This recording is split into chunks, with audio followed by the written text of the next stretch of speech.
Bueno, pasemos a ver ahora algunos ejemplos de clases de complejidad espacial.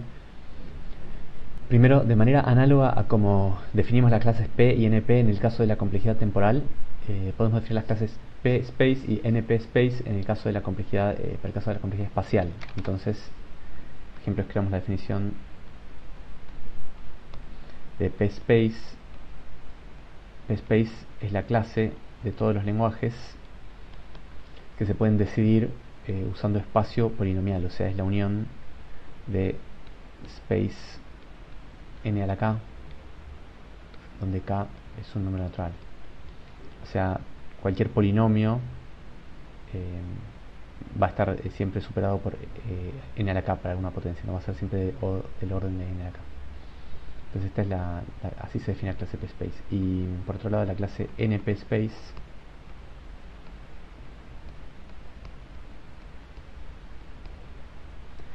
es algo similar, pero para el caso de las máquinas de Turing no determinísticas. O sea, mejor dicho, NP space es la clase de los lenguajes que se pueden decidir no determinísticamente usando espacio polinomial. O sea, es la unión de las clases n space del orden n de acá. Bueno, y algo que no valía, o por lo menos que no se sabe si vale, mejor dicho, que es, nosotros tenemos la pregunta si sabíamos que P está incluido en NP, pero no sabíamos si valía la otra inclusión al revés. O sea, esta inclusión, la pregunta de si todos los lenguajes de la clase NP también están en la clase P, es un problema abierto. Bueno, en el caso de la clase de complejidad espacial, esto sí se sabe que estas dos clases son iguales, o sea que P space es igual a NP space.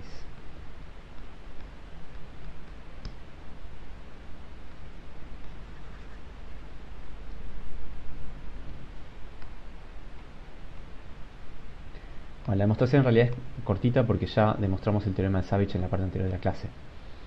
Entonces, para demostrar esta igualdad entre conjuntos, veamos la doble inclusión.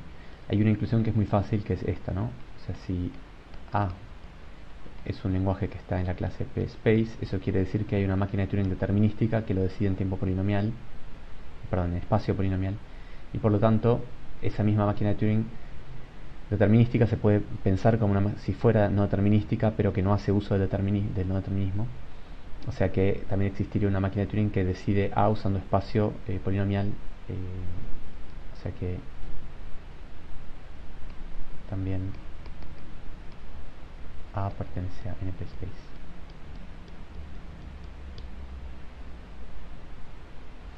Bueno, y la otra inclusión,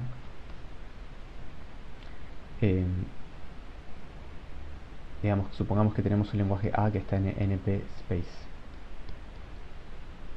Esto por definición significa que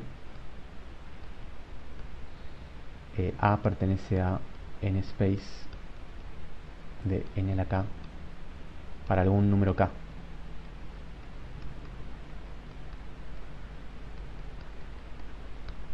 Bueno, por el teorema de Savage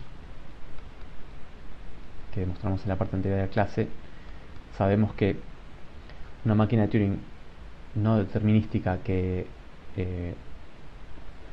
usa espacio n a la k se puede simular con una máquina de Turing determinística que usa espacio n a la k al cuadrado. O sea que existe, o sea que A pertenece a space de n a la k, todo esto al cuadrado, que es lo mismo que space de n a la 2k, simplemente por propiedad de la potencia. Y entonces A se puede decidir usando espacio polinomial, o sea que por lo tanto A está en P space. ¿Está bien? Bueno, además uno puede ver que la clase de complejidad P space está incluida en la clase de los lenguajes que se pueden decidir usando tiempo exponencial. O sea, la clase xtime todavía no la habíamos definido, me parece. Definamos la clase xtime.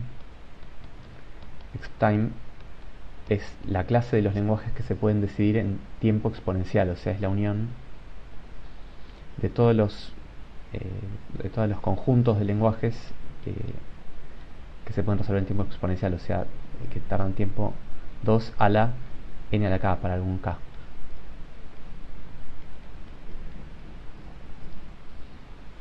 También uno puede ver que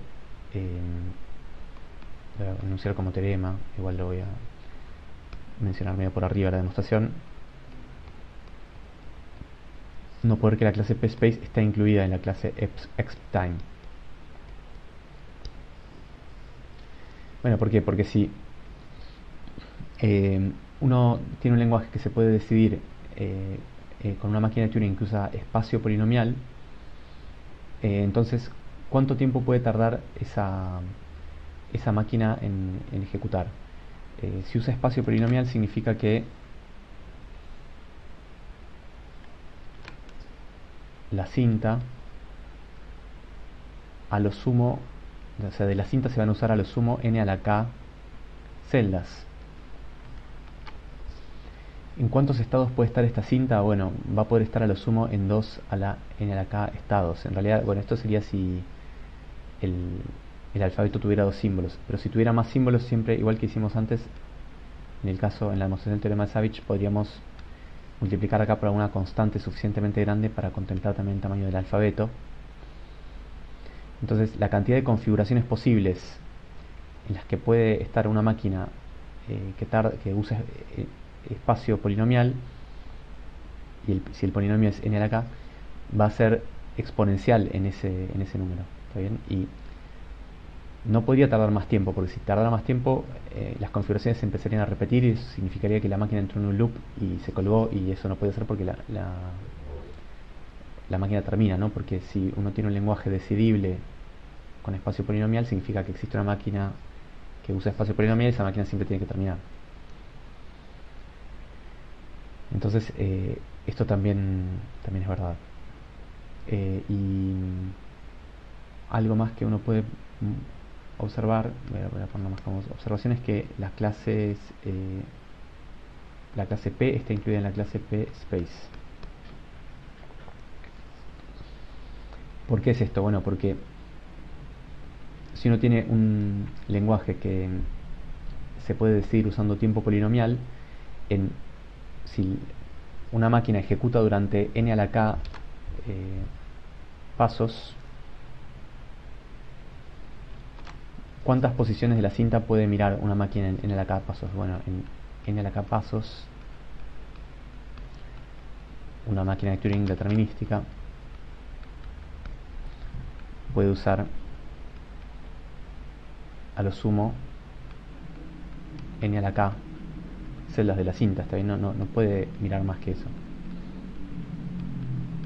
porque en cada paso se mueve a lo sumo una vez, para la izquierda o para la derecha. Entonces por eso va esta inclusión. ¿Está bien? Y análogamente, por la misma razón, uno puede probar que NP está incluido en NP Space, que es lo mismo que PSpace. Bueno, entonces acá uno tiene como una especie de jerarquía de clases de complejidad, que hay un montón de clases de complejidad más, además de las que voy a mencionar ahora. Está bien, hay todo un zoológico de clases de complejidad, pero bueno, nosotros en la materia estudiamos unas poquitas, que son las más conocidas, digamos, y las más fundamentales. Cosas que sabemos son que la clase P está incluida en la clase NP, o sea, los problemas que se pueden decidir en tiempo polinomial están incluidos en la clase de problemas que se pueden decidir no determinísticamente en tiempo polinomial. NP está incluido en la clase NP Space, que es lo mismo que la clase P Space.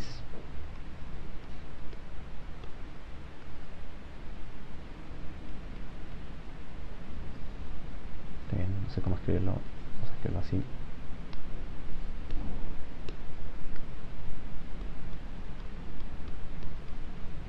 Bueno, y esta clase está incluida en la clase exptime, que es la clase de los problemas que se pueden decidir en tiempo exponencial.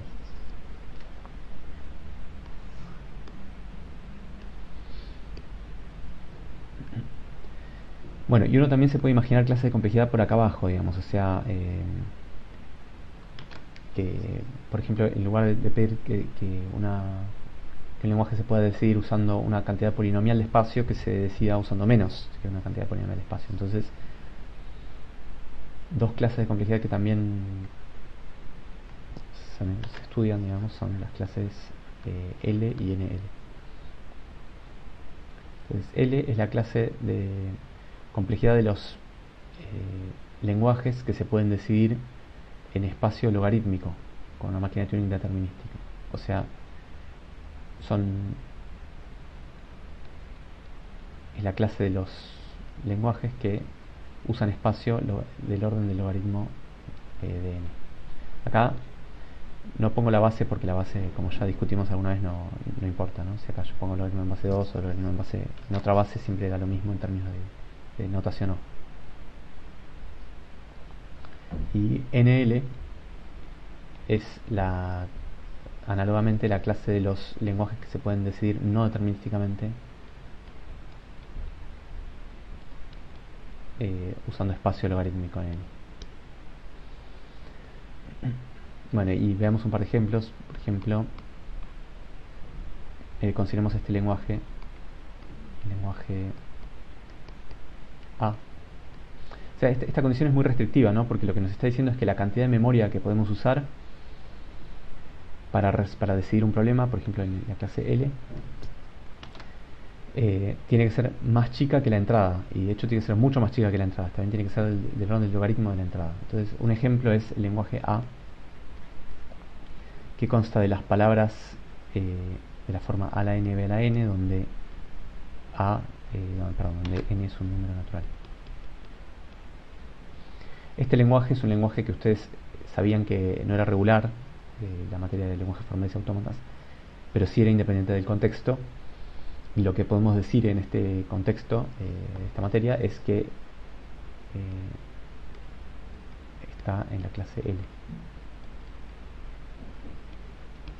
O sea que se puede decidir determinísticamente usando espacio logarítmico. Bueno, ¿por qué se puede hacer eso? Bueno, porque yo puedo hacer un programa que mira la tira de A's y la tira de B's y tiene un contador que cuenta cuántas A's veo y me guardo un número, después cuento cuántas B's veo, me guardo otro número y después comparo si estos dos números son iguales. ¿Y cuánto ocupan estos números? Bueno, este número guarda un número entre 0, o sea, esta secuencia de bits que estoy usando acá, guarda un número entre 0 y n, digamos. Y esta secuencia de bits también guarda un número entre 0 y n. ¿Cuántos bits necesito para guardar un número entre 0 y n? Bueno, del orden del logaritmo en base 2 de n. Entonces, la cantidad de memoria que necesito para contar cuántas A y cuántas B veo es del orden del logaritmo de la longitud de la palabra que quiero ver si está o no en el lenguaje.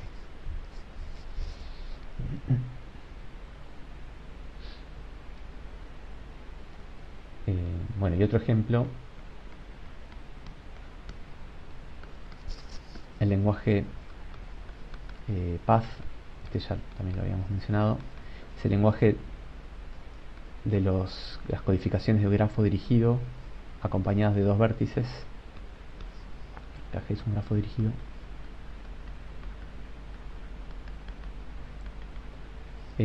Tal que existe un camino de BW.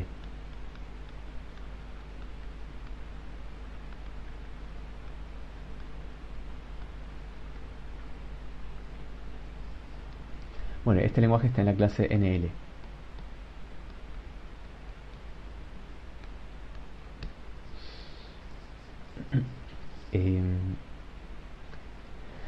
Es decir, existe una máquina de Turing no determinística que decide si una cadena de esta forma está o no está en este lenguaje. ¿Por qué? ¿Qué es lo que puedo hacer? Bueno, si el grafo tiene n vértices,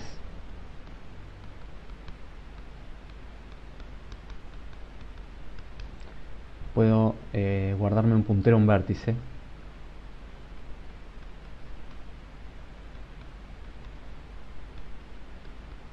¿Qué es un puntero a un vértice? Es un numerito que indica en qué vértice estoy parado. Y un número si el grafo tiene n vértices, es algo así como guardar un número entre 1 y n, o entre 0 y n, o como quieran. Y ese puntero va a ocupar del orden del logaritmo de n bits.